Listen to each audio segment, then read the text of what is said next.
นในนาเธอบาปโกนพี่ชายตะเกมลบโกนตะเกมลบโกนกิจับโกนbị bọc đầy haiโกนโจก็ไหลเงิดจับโกนเตยไอ้ไทยมันโกนเตยพี่ตบท่าบดในเจ๊ก็มวดanhจะบัดคอไอ้มวดเตยเวียดมวดในจังเมาก็พี่มันពុទ្ធោអើយកុមារីអាយុ6ឆ្នាំម្នាក់ត្រូវបានជន់មិនស្គាល់មុខច្របាច់កគំរាមសម្លាប់រួចអូសយកទៅរំលោភបណ្ដាលឲ្យរងរបួសធ្ងន់ធ្ងរនៅវេលាម៉ោង 9 យប់ថ្ងៃទី 24 ខែមីនា ឆ្នាំ 2025 ស្ថិតក្នុងភូមិ 17 សង្កាត់ស្រះចោកខណ្ឌដូនពេញរាជធានីភ្នំពេញ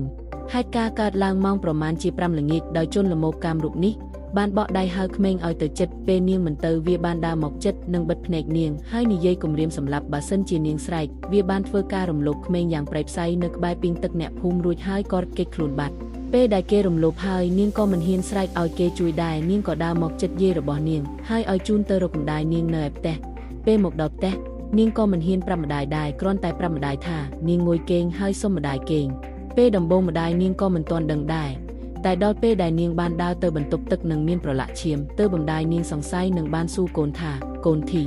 បានដៃកូនមានប្រឡាក់ឈាមនាងឆ្លើយថាអត់អីទេម៉ាក់កូនមុតកំបិតតិចទេពេលនោះម៉ាក់នាងមិនទាន់ចាប់អារម្មណ៍ខ្លាំងលុះម៉ោងប្រហែលជា 8 យប់នាងឃើញកូននាងស្លេកខ្លាំងនិងមានឈាមទើបនាងដឹងថាកូននាងប្រហែលបានត្រូវគេធ្វើបាបទើបនាងហៅកង់3ដឹកទៅផ្ទះជួលនិងបានសួរកូនថាកូនប្រាប់ម៉ែមើលណាគេធ្វើបាបកូននាងឆ្លើយថាគេចាប់កូននាងនិយាយទាំងទឹកភ្នែករួចបន្តគេចាប់កូននៅចិត្តផ្ទះម៉ា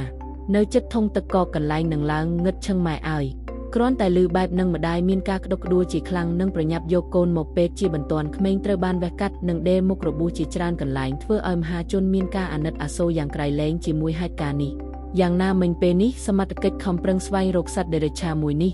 ដើម្បីយកមកដាក់ទោសតាមផ្លូវច្បាប់ឲ្យបានសម្រេច